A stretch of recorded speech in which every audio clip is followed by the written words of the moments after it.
Hariom 12th class. तो शुरू करते हैं हम आज आपकी क्लास। पिछली बार हमने आपके जो विश्व में जितनी भी जनजातियां हैं उनके बारे में पढ़ लिया था। आज हम आपके नया टॉपिक शुरू करते हैं।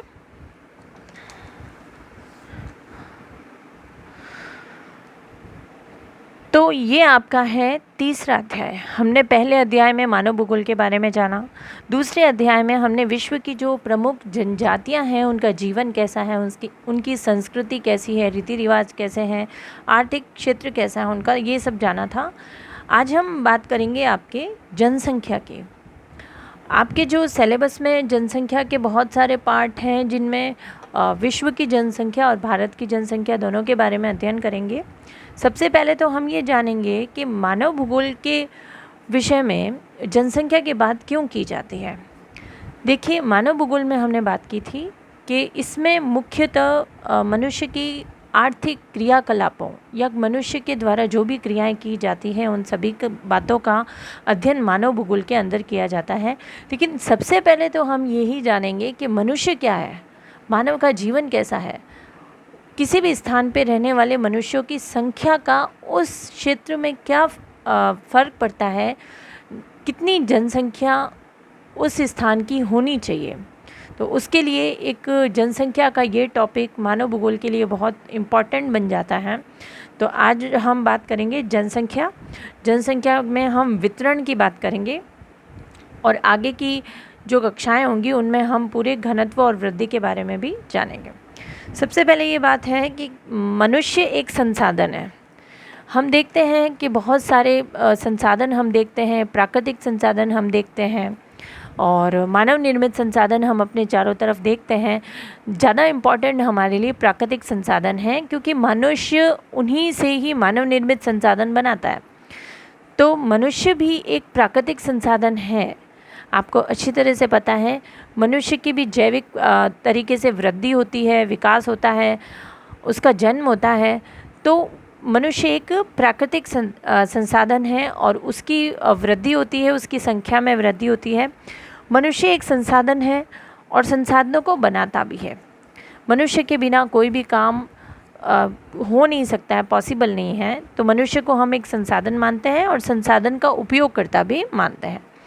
तो मानव एक संसाधन, मानव भूगोल में मानव का केंद्रीय स्थान है। मनुष्य ही सब कुछ है मानव भूगोल में। तो भौतिक भूगोल में तो हम प्रकृति की बात करते हैं, प्राकृतिक स्थानों की बात करते हैं, लेकिन मानव भूगोल में हम मुख्यतः मनुष्य और उसके क्रियाकलापों की बात करते हैं।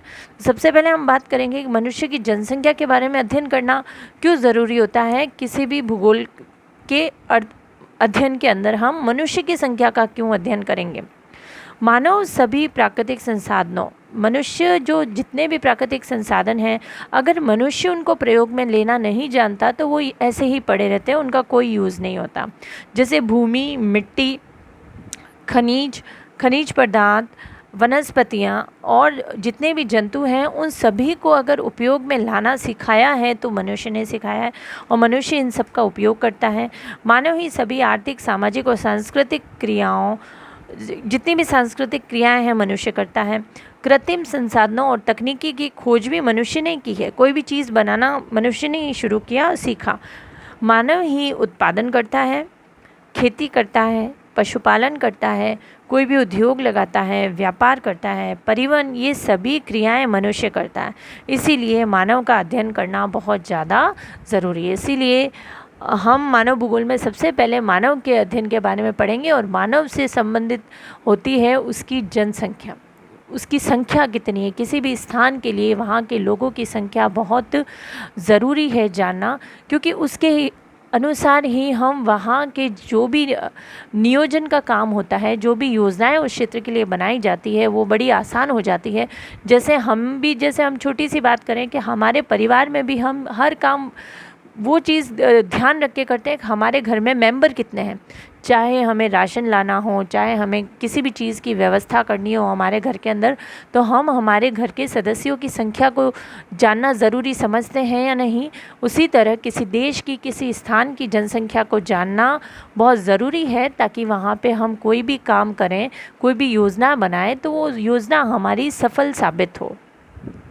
तो जनसंख्या में कुछ जनांकीय विशेषताएं हैं। कोई जनसंख्या से संबंधित कुछ शब्द होते हैं जिनको हम जनांकीय विशेषताएं कहते हैं। वो शब्द हैं जनसंख्या वृद्धि, जनसंख्या वितरण, जनसंख्या घनत्व।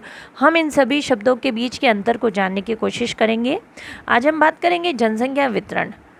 सीधा सामान्य अगर इसके दो टुकड़े किए जाएं तो हमें पता है जनसंख्या यानी लोगों की संख्या, वितरण यानी उसका बंटवारा, यानी कि किस स्थान पे कितने व्यक्ति रहते हैं। बस यही बात जानना तो वितरण कहलाता है कि किस स्थान पर कितनी जनसंख्या निवास करती है। तो इसका तात्पर्य है धरातल पर, ज़मीन पर मनुष्य के फैलाव का स्वरूप कैसा है, कैसा स्वरूप है, कहाँ पे मनुष्य ज़्यादा फैला हुआ है, यानी कि ज़्यादा है मनुष्य की संख्या, कहाँ पे मनुष्य की संख्या कम है, ज़्यादा है तो उस जगह ज़्यादा क्यों है, कम है तो उस स्थान पे मनुष्य की जनसंख्या कम क्यों है। ये सारी बातें जानते हैं। अर्थात जन समूह का स्थानिक वितरण ही जनसंख्या वितरण है, यानी कि जन समूह का हर स्थान पे कितना वितरण है ये जानना हमारे लिए ज़रूरी होता है। आपको पता है वितरण कभी भी समान नहीं होता है। कई बार हम ऐसी बहुत सारी जगह देखते हैं जो छोटी होती है भूभाग में, लेकिन वहाँ की जनसंख्या बहुत ज़्यादा होती है। हम एक सामान्य उदाहरण हमारे राजस्थान का दें तो जैसलमेर जो है वो क्षेत्रफल की दृष्टि से कितना बड़ा है, और जयपुर क्षेत्रफल की दृष्टि से जोधपुर से बहुत कम है। उसके बावजूद जैसलमेर की जनसंख्या बहुत ज़्यादा है, बहुत कम है सॉरी, और जयपुर की जनसंख्या बहुत ज़्यादा है। तो क्षेत्रफल के छोटा बड़ा होने से कोई फ़र्क नहीं पड़ता है। फ़र्क पड़ता है सुविधाओं का, वहाँ पे क्या सुविधाएं मिलती है जिससे मनुष्य वहाँ रहना ज़्यादा पसंद करता है। तो यही जनसंख्या का वितरण है, और जनसंख्या वितरण कभी भी समान नहीं होता, असमान है। पूरे विश्व में ही जनसंख्या का वितरण असमान है। कहीं पे ज़्यादा जनसंख्या निवास करती है और कहीं पर कम जनसंख्या निवास करती है। अब जनसंख्या घनत्व किसे कहते हैं? कई बार लोग जनसंख्या वितरण और घनत्व को एक ही मान लेते हैं, लेकिन ये एक नहीं है। जनसंख्या वितरण और घनत्व में बहुत फ़र्क है। जनसंख्या घनत्व एक पर्टिकुलर इकाई में हम मान लेते हैं कि एक प्रति वर्ग किलोमीटर में कितने लोग रहते हैं, बस वो जनसंख्या घनत्व है।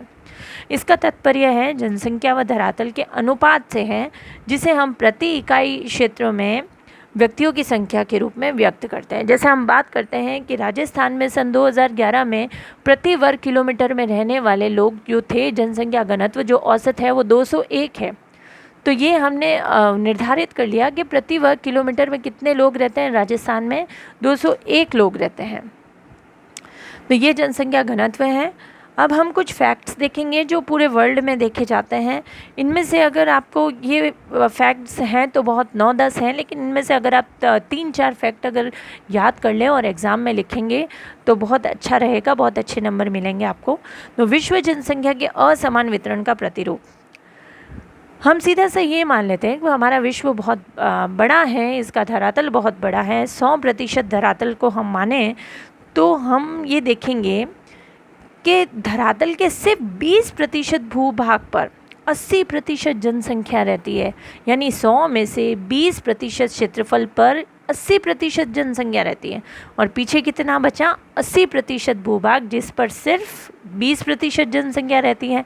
यानी कि ये इस बात से पता चलता है कि जनसंख्या का वितरण असमान है। कहीं पे बहुत ज़्यादा लोग रहते हैं और कहीं पे बहुत कम लोग रहते हैं। दूसरा फैक्ट है, जो 66% जनसंख्या है वो सिर्फ 14% भूभाग पे रहती है, और 57% जनसंख्या है जो 5% भूभाग पर रहती है। देखिए, मैंने आपको कहा ये फैक्ट सब अपने अपने अनुसार बनाए गए हैं। आप इनमें से कोई भी 3-4 फैक्ट जो आपको सही लगते हैं, वो आपको अच्छे लगते हैं, जो इजी लगते हैं आपको याद करने में, वो आप याद कर लीजिए।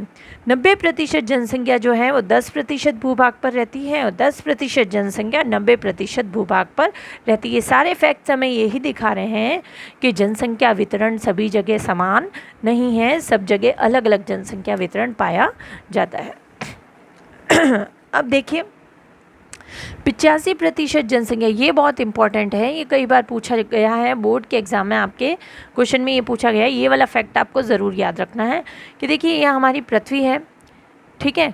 0 डिग्री जो विषुवत रेखा है उसके ऊपर वाला गोलार्ध अर्धगोला जो कहलाता है वो उत्तरी गोलार्ध कहलाता है, और नीचे वाला जो ये दक्षिणी गोलार्ध कहलाता है। तो ये ध्यान रखना, उत्तरी गोलार्ध में देखिए विश्व की 85% जनसंख्या रहती है, और दक्षिणी गोलार्ध में विश्व की 15% जनसंख्या रहती है।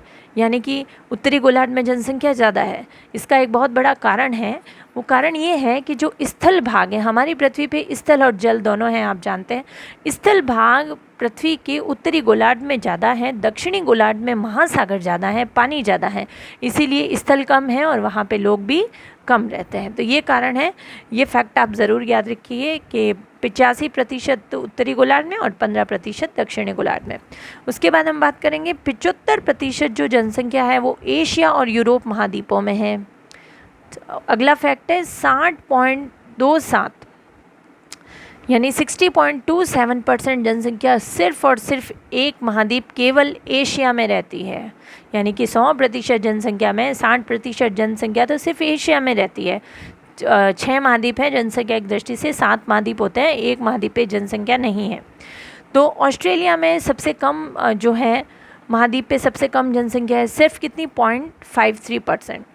अगला फैक्ट है 80% जनसंख्या है जो उत्तरी गोलार्ध के 20 से लेकर 60 डिग्री जो अक्षांश है उसके बीच रहती है। क्योंकि आप जानते हैं 20 के नीचे भूमध्य रेखा के पास जाते हैं तो वहाँ पे गर्मी ज़्यादा है, और 60 के बाद जो है वो बर्फ़ ज़्यादा जमी रहती है तो वहाँ पे सर्दी ज़्यादा है। तो इसके बीच में लोग ज़्यादा रहते हैं, उत्तरी अक्षांशों के बीच। फिर बात करते हैं 75% जो जनसंख्या है वो महाद्वीपों के बीच में नहीं रहती है, वो महाद्वीपों के किनारों पे रहती है। ये भी एक फैक्ट है, ध्यान देने की बात है कि महाद्वीपों के किनारे लोग ज़्यादा रहते हैं। 80% जनसंख्या है वो सागर तल से कितनी ऊंचाई की ज़मीन होती है, 500 मीटर की ज़मीन होती है, वहाँ तक लोग रहना पसंद करते हैं। ज़्यादा निम्न भूमि पे और ज़्यादा ऊंचे पहाड़ों पे लोग रहना पसंद नहीं करते हैं। अब विश्व जनसंख्या का वितरण, यानी विश्व में जनसंख्या कितनी कहाँ पर बटी हुई है उसकी बात करेंगे हम, कि विश्व का क्षेत्रफल कितना है, पूरे विश्व में जो स्थल भाग है, धरातल है, वो कितना है 13.6 करोड़ वर्ग किलोमीटर। ये याद करना पड़ेगा आपको, ये डाटा है और डेटा तो आपको याद करने ही पड़ेंगे। 2001 के अंदर जनसंख्या थी हमारे पूरे वर्ल्ड की बात कर रही हूँ मैं, 613.71 करोड़ थी, जो 2013 में कितनी हो गई 714 करोड़ हो गई। ये यूएनओ की रिपोर्ट के अनुसार हमें पता चला है 2013 वाली। तो 2013 वाली रिपोर्ट के अनुसार हम अगर पूरे वर्ल्ड के महाद्वीपों को देखें तो सबसे ज़्यादा से लेके कम जनसंख्या तक कौन कौन से महाद्वीप हैं।